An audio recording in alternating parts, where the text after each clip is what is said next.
Howdy, this is Bubba. I'm going to record a video about the 5 things I loved. For this video, I like to be positive, and I love the trip. I love the Carnival Jubilee. It's my all-time favorite class of ships. So I will start out with the 5 things we love. They are in order, and there's another thing that I would have put on here, but it's more personal. So I always make these where they're more generic for everybody, not specific stuff about me. Number one thing that I loved about the Carnival Jubilee is all the nighttime entertainment they have. There was 5,700 people. There were 5,700 people on this cruise, and while that can freak a lot of people out, I view that as a good thing because since there are so many people on this ship, they know they do not have a venue capable of holding the majority of 5,700 people. So they are forced to have stuff to do at all times, multiple things to do at all times. So because of that, you're going to have options on what to do. It's not just, oh, you got one live show and you've got a couple of live music, average live music people around. So you always got things going on. So every night it was sort of a little bit of a chore. I mean, I like to see that, but we don't have time and that kind of stuff. So, and they also kept us going to about midnight every night. And a lot of times on ships, I feel like they're doing better at having stuff at about 11:30. They had some comedies. They had a adult game show thing, which not the Quest, and it was kind of lame, but it was still at least something going on at night instead of just a piano bar in the nightclub. So, I thought the production shows going along with those lines were pretty good too. There was a Soulbound, which was my favorite. There was a Brazil one, Carnival Rio, I think it was called. That was good. The Dear Future Husband, it was, had songs I recognized. I'm not the expert in judging Broadway musicals and stuff, but I thought they were a lot better than usual. They didn't have the generic 80s rock that everybody's seen 100 times. Number two, near and dear to my heart, probably should have put a 1B, is all the different lunch options. I eat a bunch this week. I gained 8 pounds for reference. I eat what I call slunch, which is a meal in between lunch and supper. We always joke about that, but there's so many places to eat on this ship. It is impossible to eat them all in 1 week.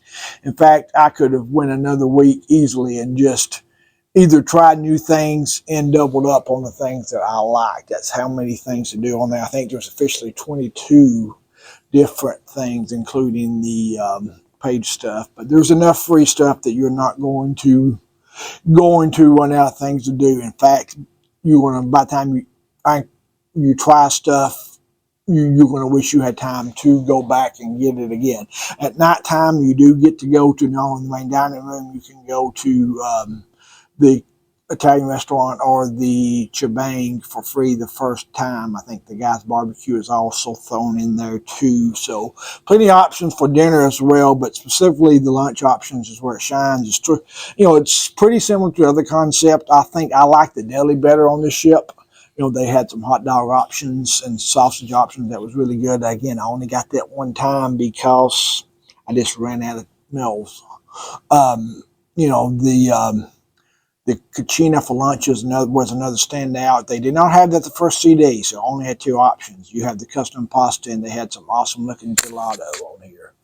So that is a couple things. Number 3 was if you're on this ship, you're going to Cozumel, the Explorer Park. I did it before. It was awesome. Great excursion. It wasn't as good as when we did it back in 2017 because there was more of a crowd and we had to wait longer to get to the zip lines, but it's still awesome. A couple of those land in the water. And the only negative was we ran out of time. We could have spent another 3 hours easily here. We did not do the ATV 4 type of things. We barely ran out of time on the cave. Cuban type thing. All the other ports left at 5, this left at 4, so that extra hour would have come in handy because you do have about a 45-minute ride to get there, and about 20 minutes get checked in, all that stuff there. But yeah, awesome things. And even if you want to take a little bit of broad brush, Cozumel in general, there's always fun stuff to do at Cozumel, regardless of what you're looking for. Number 4 was the weather. Again, this is maybe a little bit specific to my selling, but leaving out of Texas, this was the first week of February. The weather was low 80s, so you're going to get hot weather for sure leaving out of Texas and going toward Mexico. Probably if you go in the summertime, it's going to be might even probably be too hot. But yeah, good weather for sure. I've had bad luck the last few cruises, so definitely was nice to get good weather. And number 5 was the room, having the extra space in the room. I didn't get around to recording a video beforehand, doing a preview, but I meant to, and that was we got upgraded. It was about $170 per person, so like $350 total. And we went from all the way to the cheapest interior room to the balcony. We didn't use the balcony that much, and I kind of knew we wouldn't, but gaining the extra 60 square feet, which got us a couch, was really good. And I also got to stay on the deck that I love, which is deck 9. I do think deck 9 is the best deck to be on the ship, because you're within walking distance to 6 through 8, and then you can just take the elevator when you go up to the main port deck on 16. But I love the extra room space, and being able to sit down on the couch and not having to lay down on the bed or sit kind of on the bed was a plus. So those are my 5 great things. I could easily rattle off a couple more, but I want to stick it to just 5. So let me know if you have any comments on those or questions. I took pictures of everything I ate. If food's important to you, let me know. Like and subscribe.